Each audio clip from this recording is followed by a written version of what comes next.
Agora faremos a apresentação da Palavra de Deus com o título: Que pecado constitui a blasfêmia contra o Espírito Santo?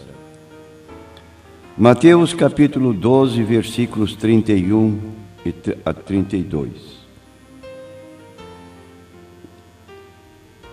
Todo pecado e blasfêmia se perdoará aos homens, mas a blasfêmia contra o Espírito não será perdoada aos homens. Se alguém disser alguma palavra contra o Filho do Homem, ser-lhe-á perdoado. Mas se alguém falar contra o Espírito Santo, não lhe será perdoado, nem neste século, nem no futuro. Em primeiro lugar, vamos dar o significado da palavra blasfêmia. O que é blasfêmia? Blasfêmia é insulto, é afronta, é injúria, é difamação, é oposição. E então, todas estas práticas são ditas ou constituem blasfêmia contra o Espírito Santo. E nós sabemos que existe muita controvérsia sobre a correta interpretação destes dois versículos, sobre que tipo de transgressão Jesus estava se referindo. Em primeiro lugar, observamos que o Senhor Jesus declarou claramente que o Espírito Santo é a terceira pessoa da Trindade, uma pessoa divina, que é responsável direto pelo convencimento e conversão do pecador. Não é possível alguém ensinar, admitir que o Espírito Santo seja uma força impessoal, uma força ativa, porque ninguém blasfema, ninguém insulta, ninguém afronta, ninguém injuria uma força impessoal.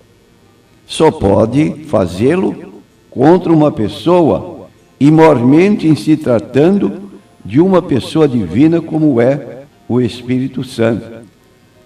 Então, como dissemos, o Espírito Santo é o responsável direto pelo convencimento do pecador. Foi a missão que Jesus declarou que ele viria aqui na terra realizar. Jesus disse muito claramente, nos versículos 7 a 13, Todavia digo-vos a verdade, que vos convém que eu vá, porque se eu não for, o Consolador não virá a vós. Mas quando eu for, vô-lo enviarei. E quando ele vier, convencerá o mundo do pecado e da justiça e do juízo, do pecado porque não crê em mim, da justiça porque vou para meu Pai e não me vereis mais, e do juízo porque já o príncipe deste mundo está julgado. Ainda tenho muito que vos dizer, mas vós não o podeis suportar agora. Mas quando vier aquele, o Espírito de verdade, ele vos guiará em toda a verdade, porque não falará de si mesmo, mas dirá tudo o que tiver ouvido e vos anunciará o que há de vir. Então, está aqui Jesus apontando a missão do Espírito Santo aqui na terra durante a sua ausência. Jesus iria, como realmente foi, e de lá enviou o Espírito Santo para nos assistir aqui na terra como nosso advogado, como nosso consolador, como nosso intercessor. E o Espírito Santo tem essa missão de convencer o homem do seu pecado. E quando alguém recusa crer no sacrifício vicário e expiatório de Cristo, ele está recusando diretamente a ação, a voz do Espírito Santo em sua vida, ou a sua advertência. Jesus estava certamente aqui mencionando o pecado imperdoável, fazendo uma referência ao ato da incredulidade, que o pecado, de fato, conduz o homem à perdição. Então, que pecado era esse que, cometido, conduziria o homem a uma situação irreversível? Seu pecado de incredulidade jamais seria perdoado em qualquer tempo. Nós encontramos na carta, aliás, no Evangelho de Lucas, capítulo 13, quando Jesus é avisado por alguém dos seus dias que houve um acidente e uma ponte caiu sobre 18 pessoas, a Torre de Siloé, e os matou. E eles contaram para Jesus essa ocorrência, como quer dizer que aqueles que haviam morrido sob a Torre de Siloé eram mais pecadores do que os demais homens, porque a morte violenta pela qual passaram indicava uma culpabilidade que ia além dos demais. Jesus não concordou com essa posição deles. Chegou a dizer: cuidais vós que eles foram mais pecadores do que todos os demais, por terem padecido tais coisas? Não, eu vos digo, antes, se não vos arrependerdes, todos de igual modo perecereis. Então, a incredulidade é um pecado que conduz o homem à perdição, caso não haja mudança na sua vida e ele permanecer incrédulo por toda a sua existência. E se nós lermos o contexto de Mateus 12, 31, 32, perceberemos que o que estava por trás da acusação de que Jesus fazia milagres pelo poder do diabo, segundo então a posição dos fariseus, sim, ele liberta as pessoas da possessão maligna, mas ele o faz pelo príncipe dos demônios, que é Beelzebu. E Jesus então exprobou que aquela acusação era resultante da incredulidade, que o milagre que ele operava era pelo poder do diabo. E o que conduziu a essa posição blasfema foi a incredulidade reinante naqueles corações. Então, as Escrituras afirmam que Deus perdoa qualquer pecado. Está no livro de 1 João, capítulo 1, e no versículo 9, com toda a segurança, o apóstolo João nos comunica essa preciosa verdade. Se confessarmos os nossos pecados, Ele é fiel e justo para nos perdoar os pecados e nos purificar de toda injustiça.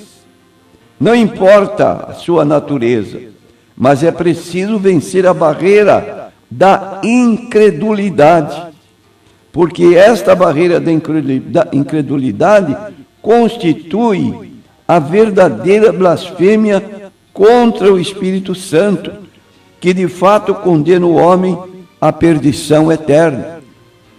Agora, toda a solução para a nossa vida deve ser providenciada enquanto temos vida.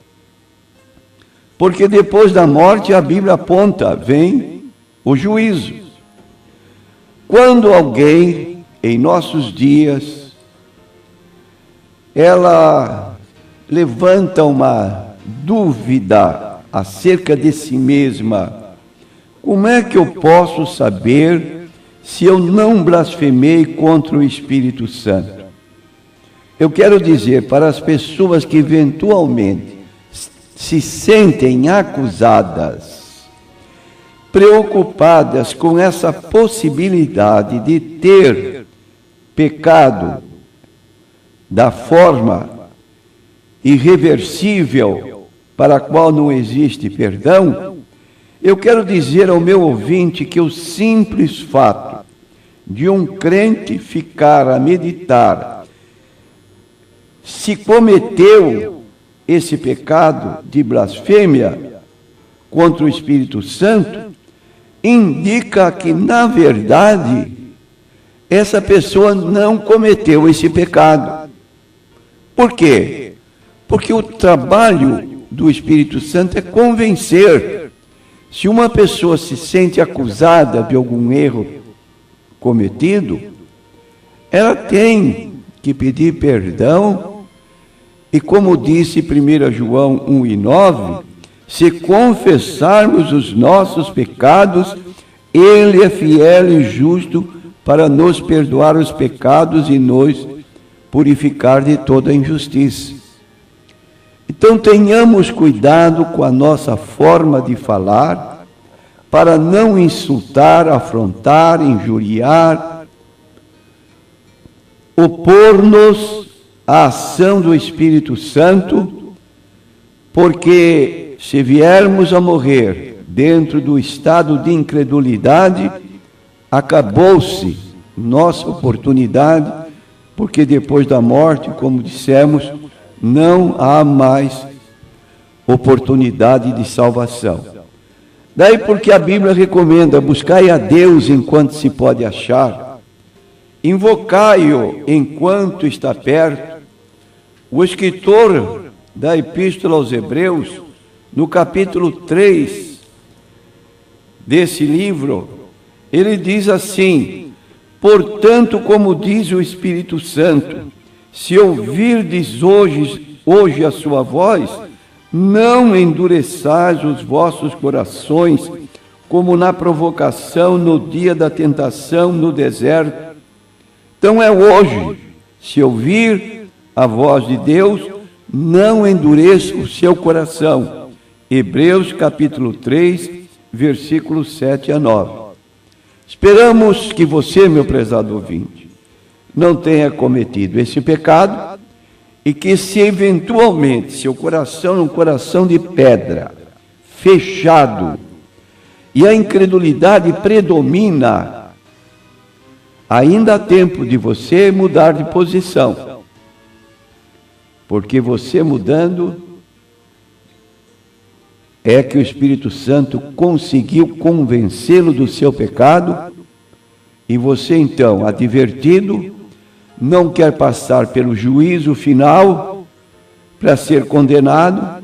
Você, aceitando a Cristo, se dará o que disse o próprio Jesus em João 5:24: quem ouve a minha palavra e crê naquele que me enviou, tem a vida eterna, não entrará em condenação, mas passou da morte para a vida.